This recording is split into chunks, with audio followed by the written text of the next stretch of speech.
What's up guys and welcome.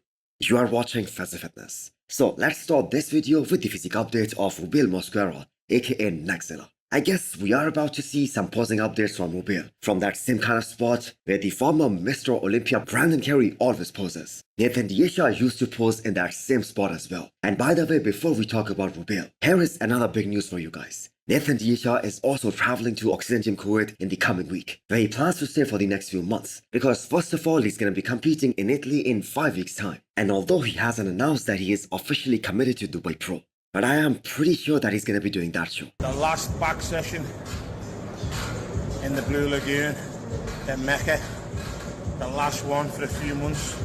Then we're hitting Kuwait on Monday or Tuesday. See chemo, get some KBT training with them. Because that is a big paycheck to miss out on, and we know his chances of traveling to the US and competing at the Olympia level, they are still very slim. So financially this makes a lot of sense for Nathan. So Rubiel and Nathan will be training under the same roof, and they are going to be fighting for the same place in Dubai Pro as well. For the record, and for those of you guys who do not know, Rubiel was actually able to beat Nathan Diesha at his pro debut in Prague last year.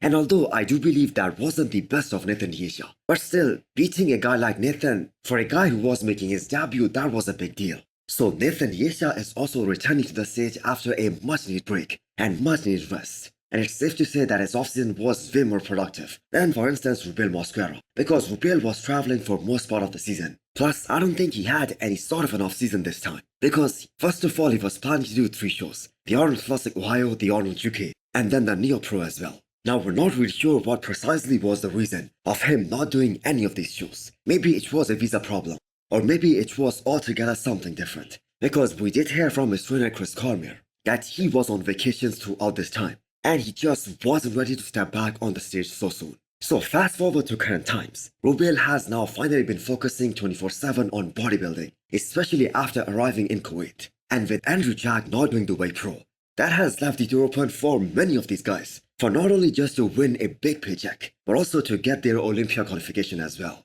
So Dubai Pro is happening in about 8 weeks time from now, and we are expecting to see at least some kind of changes in Rubiel's physique. And I'm sure now that he is in prep, we're gonna see some drastic changes in his physique in these upcoming weeks. Now I'm sure all of the fans and the judges, they wanna see more separation in his quads, because that was one of the biggest weaknesses on his physique at his pro debut in Prague. Plus, we all wanna see more width on this guy up top, so that he can have a better V-taper. Now, I don't think his delts will be a lot different than what we saw in Prague, but if he can come in a better condition, he is gonna be a big threat in Dubai, because the kind of size that he brings to the stage, and the kind of freak factor that he has, that is gonna be so hard to ignore.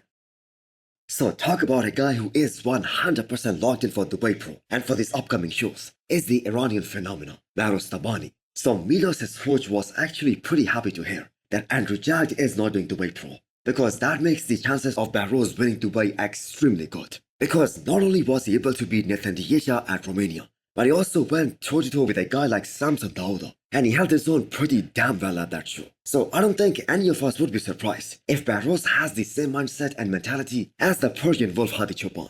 These guys love to compete, they love to train really hard, and there is just something about their ability to peak right every single time they step on stage. These guys are peeled out of their minds in every show that they enter. So Behrouz is ready to rock the stage at Emperor Classic Spain, which is happening in less than 4 weeks time now. And after Spain, he's gonna be doing Italy Pro and then Dubai Pro. So this is the first time Behrouz is gonna do 3 shows in a space of 4 weeks. And this is something that he has never done before in his career. So will he be that guy who gets better and better from one show to the next? Well, as of right now, we cannot say, because we have never seen him compete back to back. But if that is in fact the case, I believe everyone is gonna be in trouble.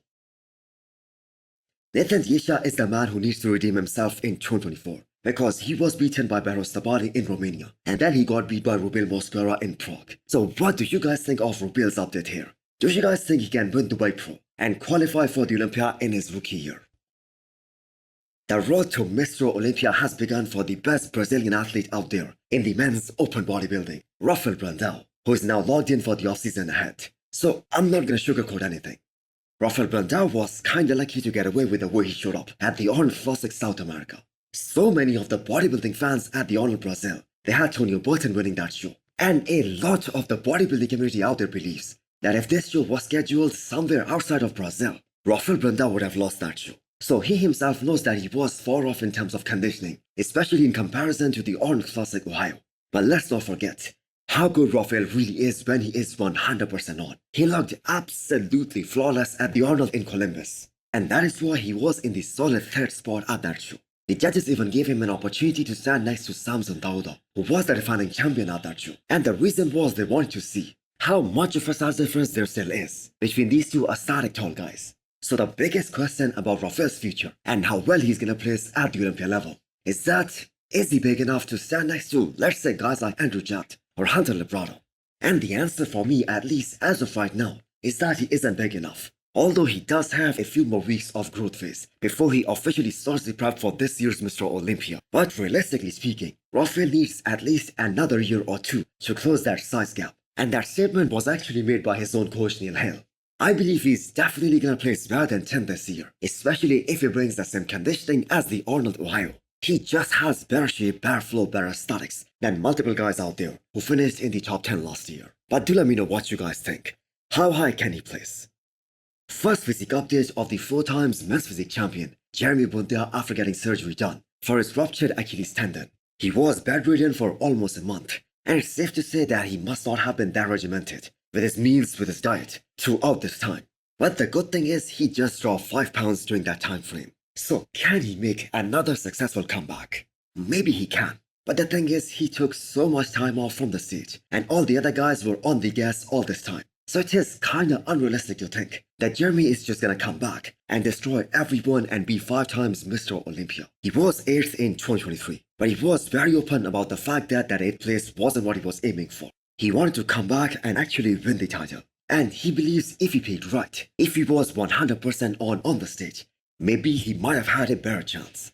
Now me personally, I don't exactly agree with that. Because there are a lot of great physiques out there which Jeremy has to beat first in order to even get into that top 3.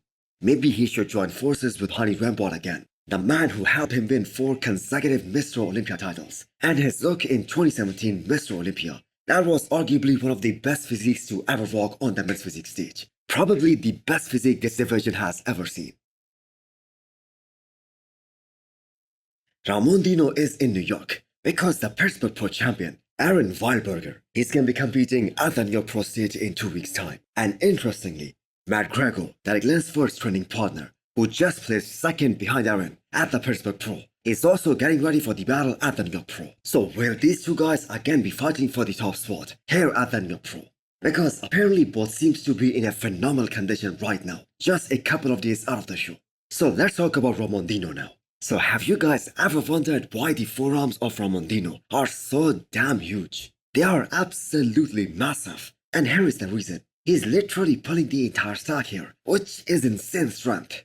I can clearly remember Ramon Dino was doing hammer curls with 100-pound dumbbells in that workout session which was recorded after the Arnold Classic Ohio, where Chris Bumstead joined all these other top guys for a chest workout. So the kind of attitude that Ramon Dino has now after losing the Arnold Ohio title to Wesley Wiesers, and how he just went back to the training and dieting right away, this almost guarantees you that Ramon Dino is gonna be so much better at the Olympia this year compared to the Arnold Ohio package, where he did only a 6 weeks prep. Because the Olympia prep this time is gonna be roughly of 20 weeks. And I believe that is gonna make a major difference in the final package that we are gonna see in October. So Ramon Dino and Chris Bumstead have been in a different league, especially in these last 2 years. And that is why they are getting all these 2-man callouts. But this time I believe it is gonna be a 3-man callout, with Wesley Wiesers being the 3rd guy in there. And that is gonna make things so much more exciting. So hit the thumbs up button if you liked the video, and smash the subscribe button if you wanna come back for more. Thanks for watching.